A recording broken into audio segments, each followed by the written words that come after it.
இன்னைக்கு மாடி தோட்டத்துல ஒரு விஷயத்த பார்த்து அப்படியே ஷாக் ஆயிட்டேங்க. அததான் உங்க கூட இன்னைக்கு நான் ஷேர் பண்ண போறேன். இது ஒரு டாலியா செடி. இந்த டாலியா செடி இந்த ஒரு பாட்ல வச்சிருக்கத நீங்க பார்த்துருப்பீங்க. ரெட் கலர் டாலியா அடிக்கடி நான் பூத்திருக்கத நான் காமிச்சிருப்பேன். அப்ப நல்லா இருந்துச்சு டாலியா செடி. இப்ப கொஞ்சம் டல்லா ஆயிருச்சு. இலையெல்லாம் கொஞ்சம் கரிஞ்சு போய் இருக்குது. ஏன்னா தொடர கொஞ்சம் மழையா இருந்துச்சு பார்த்தீங்களா?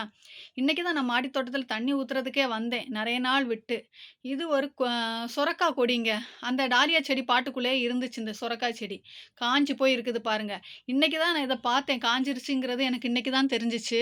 ஆனா, அதுக்குள்ள இருக்குதுங்கிற ஒரு நம்பிக்கையில நானும் இருந்துட்டு இருக்கேன். எங்கேயோ படர்ந்து போயிருக்கும் அப்டின்ட்டு. பார்த்தா காஞ்சிருக்குது. இந்த சைடு ஒரு சைடு இலை பச்சையா இருக்குது. என்னடா அப்டின்னு நெனச்சுட்டு யோசிச்சுட்டு இருக்கேன். ஏன்னா 3 சைடு காஞ்சிருச்சு. அது படர்ந்து போற மெயின் பார்ட் காஞ்சிருச்சு. அந்த லாஸ்ட் எண்டுல ஒண்டியே இலை பச்சையா இருக்கு. எப்டின்னு எனக்கு தெரியல. அப்டின்னு நெனச்சுட்டு பார்த்துக்கிட்டே அப்டியே இருக்கக்கூடிய டைம் ஃபர்ஸ்ட் டைம் நான் உங்கட்ட இந்த வீடியோல காமிச்சிருப்பேன். இது என்ன செடி? எதா இருக்கும்? சொரக்காவா? அல்ல வேற எதுவுமான்னு சொல்லி நான் உங்கட்ட காமிச்சிருப்பேன். 1, 2 பிஞ்சும் விட்டுருச்சு. பூ பூத்து சின்ன பிஞ்சும் விட்டுருந்துச்சு. அப்ப இத நான் அந்த பிஞ்சு விடக்கூடிய டைம் தான் நெனச்சேன் இது சொரக்கான்னு. இங்க பாருங்க ஃப்ரெண்ட்ஸ், இன்னைக்கு நான் காலையில பார்த்து எனக்கு ரொம்ப ஷாக் ஆயிருச்சு.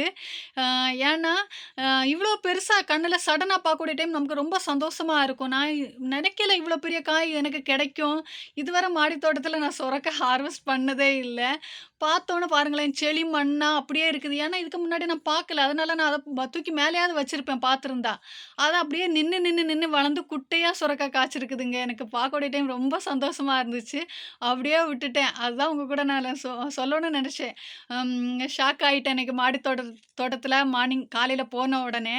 அ செடி கொடி காஞ்சு போயிருச்சு. கொஞ்சம் இல தான் பச்சையா இருந்து, அதில ஒரு காய பார்க்கக்கூடிய டைம் சொல்ல முடியலங்க. மாடி தோட்டத்தில நினை அ நெ எதிர்பாராதத எதிர்பாருங்கள்ன்னு சொல்ற மாதிரி, எனக்கு எதிர்பாராமல் கிடைச்ச ஒரு சந்தோஷங்க. இந்த வீடியோ பிடிச்சா லைக் பண்ணுங்க.